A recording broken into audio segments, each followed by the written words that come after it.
എങ്ങനെയുണ്ട്? ക്ഷീണമൊക്കെ മാറിയോ? ഇല്ല ആന്റി, ചെറിയൊരു നടുവേദന തോന്നുന്നുണ്ട്. ദാ കുടിക്ക്. ഇത് ഇതൊക്കെ സരോഗസി ചെയ്തതിൻ്റെയാ. ഡോക്ടർ പറഞ്ഞല്ലോ ഇതുപോലുള്ള ബുദ്ധിമുട്ടുകൾ ഉണ്ടാവുമെന്ന്. നമ്മളീ കഷ്ടപ്പെടുന്നതിന് ഫലം ഉണ്ടായാൽ മതിയായിരുന്നു ആന്റി. അതൊക്കെ ഉണ്ടാവും മോളെ, നീ നോക്കിക്കോ, ഇത് സക്സസ് ആയിരിക്കും. ഇനി സൂര്യയും ഭാവനയും അറിയുമ്പോഴുള്ള അവസ്ഥയാ ഞാൻ ആലോചിക്കുന്നത്. ഒരു പ്രശ്നവും ഉണ്ടാവില്ല മോളെ. നാളെ സൂര്യയും ഭാവനയും ടൂറ് കഴിഞ്ഞ് വരുന്നുണ്ട്. നമ്മളും നാളെ തന്നെ ഇവിടുന്ന് പോകും. പോകുന്ന വഴിക്ക് തന്നെ ഡോക്ടറെ കണ്ടിട്ടേ പോകും. ഞാൻ ഡോക്ടറോട് പറഞ്ഞിട്ടുണ്ട്. ആന്റി, നമ്മളെ കൊണ്ടുപോകാൻ സൂര്യയും ഭാവനയും വന്നാലോ? അപ്പൊ പിന്നെ എന്ത് ചെയ്യും? അതൊക്കെ ഞാൻ വിളിച്ച് പറഞ്ഞോളാം. മോൾ ഇത് കുടിക്കും. ഈശ്വര, ഒരു പ്രശ്നങ്ങളും ഇല്ലാതെ പോയാൽ മതിയായിരുന്നു. എന്ത് പ്രശ്നം?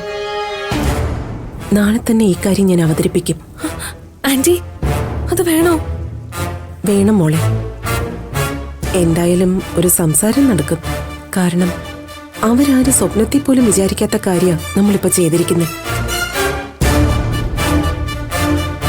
എന്തായാലും നമ്മളെ കൊല്ലാനൊന്നും പോകുന്നില്ലല്ലോ. അല്ല, നല്ലതുപോലെ ഒന്ന് ആലോചിച്ചിട്ട് പിന്നീട് പറഞ്ഞാ പോരെ? അത് പാടില്ല മോളെ. ഒന്നാമതേ ഭാവന ഒരു നേഴ്സാ.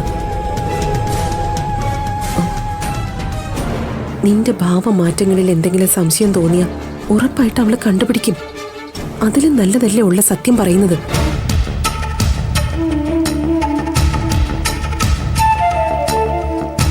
സൂര്യയായിരിക്കും കൂടുതൽ വയലന്റ് ആവാൻ പോകുന്നത്. ഞാനിത് മനഃപൂർവ്വം ചെയ്തതാണെന്നേ അവൻ പറയൂ. അങ്ങനെ ആന്റിയെ മാത്രം കുറ്റക്കാരിയാക്കാൻ ഞാൻ അനുവദിച്ചിട്ട് വേണ്ടേ? എനിക്കറിയാം സംസാരിക്കാൻ. ഇവിടെ ആലോചിച്ച ഒരുപാട് കടമ്പകൾ നമ്മൾ കടക്കേണ്ടതുണ്ട് മോളെ. മനസ്സിലായില്ല. മറ്റൊരാൾ ചെയ്യുന്ന പോലെയല്ല മോൾ ഈ കാര്യം ഏറ്റെടുത്ത് ചെയ്യുന്നത്. നീ സൂര്യയുടെ മുറപ്പെണ്ണ. ഉറപ്പായും ഭാവനയുടെ കുടുംബത്തിൽ നിന്നും അങ്ങനെ ഒരു ചർച്ചയുണ്ടാവും. ആര് പറഞ്ഞില്ലെങ്കിലും ആ വിജയപത്മനും ജാനകിയും പറയും.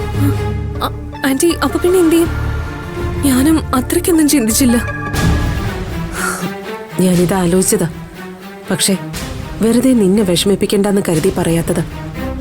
ഈശ്വര, ഇതിപ്പോ പൊല്ലാപ്പാവുമോ? ഒരു പൊല്ലാപ്പുമില്ല. ഭാമയ്ക്ക് പറ്റാത്ത കാര്യം നീ ചെയ്തു, അത്രേ ഉള്ളൂ. അവിടെ ആർക്കും ഒന്നും പറയാൻ പറ്റില്ല. ആന്റി, സൂര്യക്കിന് എന്നോട് ദേഷ്യം ഉണ്ടാകുന്ന എന്റെ പേടി. ഉറപ്പായി ഉണ്ടാവും മോളെ. കാരണം അവന്റെ ക്യാരക്ടർ അങ്ങനെയാ. പക്ഷെ ഭാവന അങ്ങനെയല്ല. അവൾക്കല്പം മനസാക്ഷി കൂടുതലാ. നിന്നെ അവളെ ഏറ്റെടുത്താലുണ്ടല്ലോ, നിന്നെ പിന്നെ പൊന്നുപോലെ നോക്കും. അക്കാര്യത്തിൽ ഞാൻ അവൾക്ക് 100-ൽ 100 മാർക്കും കൊടുക്കും. നോക്കാം മോളെ. നമ്മളെടുത്ത ഈ തീരുമാനം നമ്മുടെ കുടുംബത്തിന്റെ നിലനിൽപ്പിന് വേണ്ടിയാ.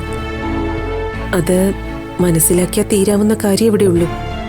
ഞാൻ കാരണം ആന്റിയുടെ കുടുംബത്തിന്റെ സമാധാനം നഷ്ടപ്പെടരുത്. എനിക്കത്രേ ആഗ്രഹമുള്ളൂ. ഒരിക്കലുമില്ല മോളെ. നീ നോക്കിക്കോ. നെല്ലിക്ക പോലെ ആദ്യം അല്പം കയ്പേറിയാലും പിന്നീട് മധുരിക്കും. എനിക്കതിൽ നല്ല വിശ്വാസമുണ്ട്. എന്തായാലും സൂര്യപ്രഭ നമുക്ക് കിട്ടിയത് കാര്യമായി. സോമിക്കോ മറ്റുള്ളവർക്കോ മോളുടെ കാര്യത്തിൽ ഇതുവരെ യാതൊരു സംശയവും ഇല്ലായിരുന്നു. അതൊക്കെ ആന്റിയുടെ ഒറ്റ മിടുക്കൊണ്ട് സംഭവിച്ചതാ.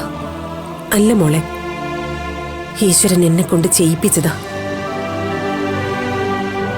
അന്ന് എന്നെ ഇവിടെ കൊണ്ടുവന്നതുകൊണ്ടാണല്ലോ വീണ്ടും എനിക്കിവിടെ വരാൻ തോന്നിയത്. ഇപ്പൊ എന്റെ സുഖചികിത്സയും നടന്നു, മോളുടെ കാര്യവും നടന്നു.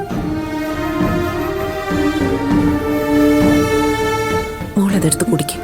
ചെല്ല്.